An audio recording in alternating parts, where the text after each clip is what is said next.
yan. Yung mga karton, Diyan nga nung yan. Yung ilan linggo na, yung mga kasama ko, ito mga kasama ko. Minsan, kikita kami 50 pesos, 60 pesos, dagdag din. Dinadala namin sa tiyansya. Di ba? Ano kami mabuhay? Ang PNPS driver namang si Rochi de los Santos wala na raw naiipong panggulo sa monthly payment ng kanyang unit na ginagamit sa pamamasada. Kung hihiwain ng bangko na, mga tayo magagawa kasi wala ka tayong pambayad ng ano eh. Kapag monthly natin kasi wala tayong binigay. Sarap. Hipon po, binili ang asawa ko. Lalaki. Ang motorcycle taxi driver naman na si Dexter Sim, isang kahit isang pumana ang buhay ngayon. Magtitipay na lang, titipid ako.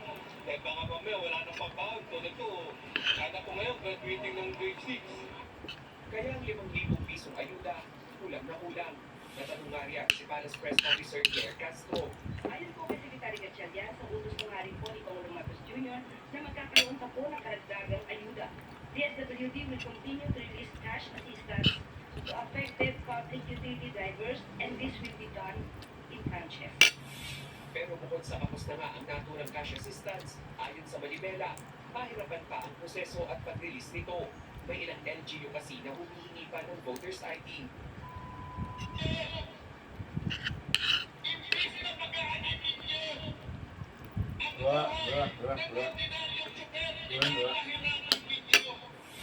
Alinsunod sa mandato ng DSWD, lisensya lang at photocopy nito ang kailangan para sa mga kukuha ng ayuda. Ngayong linggo, bubulong ulit ang ayuda distribution, pero tuloy pa rin ang tigil pasada. Sa tansya ng mga landhawk na transport groups, aabot sa kalahating milyon ang titigil sa pasada. Ang welcome ito ay sabi nga natin magpanawa yung mga abutin. Kahit yung mga nagpungkol, kahit po yung nagpupasibat, mga nagpungkolisyon. Marami na pong companies ngayon ang nagtitigil ng biyahe, lalo na yung mga maliliit na operators. Kung sino man, nagpapabiyahe man sila pero piling araw na lamang at piling oras.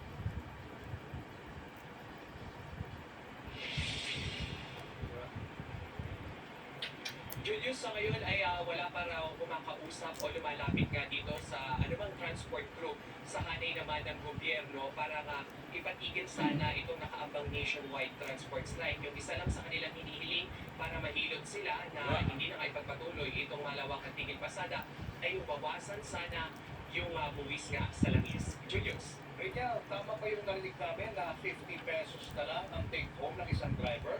Paano niya pinagkakasya ito para sa kanyang pamilya? Nakaawa.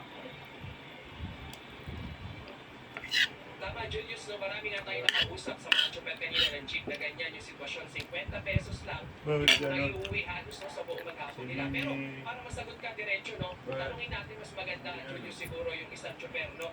Si Tatay Robert, kasama natin ngayon dito. Tay, magandang gabi at pakwento sa amin na anong oras ka pa bumiyahe at magkano pa yung hawak mo ngayon. Bumiyahe po ako ng 10:30 ng umaga. Ngayon, mag-alas 7 lang, pero kapag na 4:50, kulang pa yung boundary ko.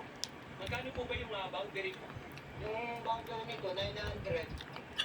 900, so may 450 ka, Kulang pa ng 450. lugi ka pa.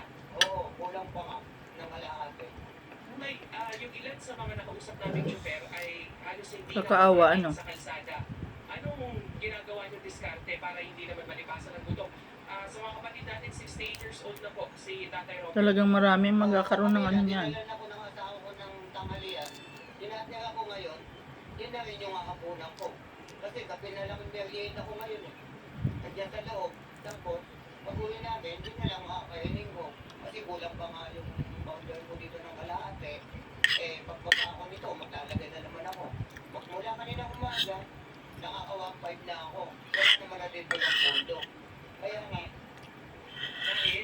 dahil sa sobrang mahal ng gasolina.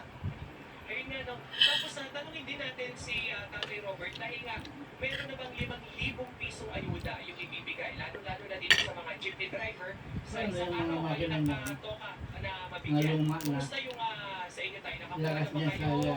Meron na ba kayo mga dokumento? Mahagad. At makakuha nito ayuda na to? Ayun sa akin po, wala. Hindi po ako nakasama doon kasi yung operator ko lang po yung